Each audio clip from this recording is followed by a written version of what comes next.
বাংলাদেশ ক্রিকেটের উপর আন্তর্জাতিক অন্যায়, আইসিসি কি ভারতের কাছে দাস? সম্প্রতি আন্তর্জাতিক ক্রিকেট কাউন্সিল আইসিসি বেআইনিভাবে বাংলাদেশকে সরিয়ে দিয়েছে, যা শুধু বাংলাদেশি ক্রিকেটের জন্য নয়, সমগ্র আন্তর্জাতিক ক্রিকেটের নৈতিকতা ও নীতির জন্য বড় ধরনের সংকেত বহন করছে।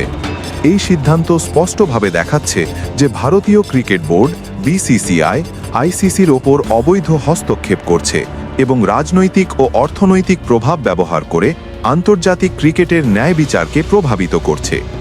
বাংলাদেশের পক্ষ থেকে বলা হয়েছে, ভারতের মাটিতে নিরাপত্তাজনিত কারণে খেলতে যাওয়া সম্ভব নয়।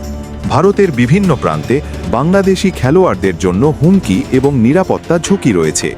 এই সমস্যা বহুবার রিপোর্ট করা হয়েছে। ভারতের হিন্দু উগ্রবাদী গোষ্ঠীগুলোর দ্বারা বাংলাদেশি খেলোয়াড়দের ওপর আক্রমণের আশঙ্কা রয়েছে।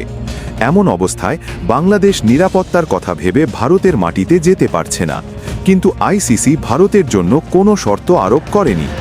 এটি স্পষ্টতই দ্বৈত মানের প্রমাণ। উদাহরণস্বরূপ, আইসিসি চ্যাম্পিয়ন্স ট্রফিতে ভারত ও পাকিস্তানের বিরুদ্ধে নিরাপত্তাজনিত সমস্যার কথা উল্লেখ করেছিল।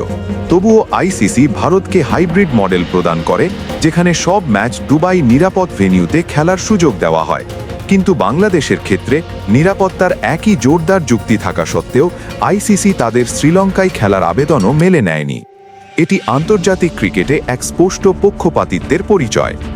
আইসিসির এই দ্বৈত নীতি কেবল বাংলাদেশকে ক্ষতিগ্রস্ত করছে না, আন্তর্জাতিক ক্রিকেটের নৈতিকতা ও ন্যায় বিচারকেও প্রশ্নবিদ্ধ করছে। অনেক আন্তর্জাতিক খেলোয়াড় এবং বিশ্লেষক ইতিমধ্যেই এই সিদ্ধান্তের সমালোচনা করেছেন। তারা বলেছেন, আইসিসি এখন রাজনৈতিক ও আর্থিক প্রভাবের শিকার হয়েছে এবং এটি ক্রিকেটের স্বাভাবিক নীতি ও ন্যায় বিচারের প্রতি অনুকূল নয়। আইসিসির বর্তমান প্রেসিডেন্ট জয় শাহের সঙ্গে ভারতের 9 জন কর্মকর্তা যুক্ত থাকার খবর এসেছে। জয় শাহ হলেন বিজেপির প্রভাবশালী নেতা এবং স্বরাষ্ট্রমন্ত্রীর সন্তান।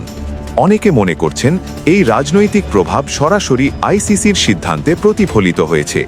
আইসিসি এখন এক ধরনের রাজনৈতিক ও আর্থিক হাতিয়ার হিসেবে ব্যবহৃত হচ্ছে, যেখানে ন্যায়, নিরাপত্তা ও সমতার কোনো মর্যাদা রইল না। এই অবস্থায় প্রশ্ন হচ্ছে, আইসিসি কি সত্যি একটি নিরপেক্ষ আন্তর্জাতিক ক্রিকেট সংস্থা, নাকি এটি এখন শুধুমাত্র বড় অর্থ এবং শক্তিশালী রাজনৈতিক প্রভাবের ওপর নির্ভরশীল একটি সংস্থা? বাংলাদেশকে বেআইনিভাবে সরিয়ে দেওয়া, ভারতের পক্ষে পক্ষপাতিত্ব দেখানো এবং নিরাপত্তাজনিত কারণে বাংলাদেশের আবেদনের অবমূল্যায়ন সবই আন্তর্জাতিক ক্রিকেটের জন্য গভীর উদ্বেগের বিষয়।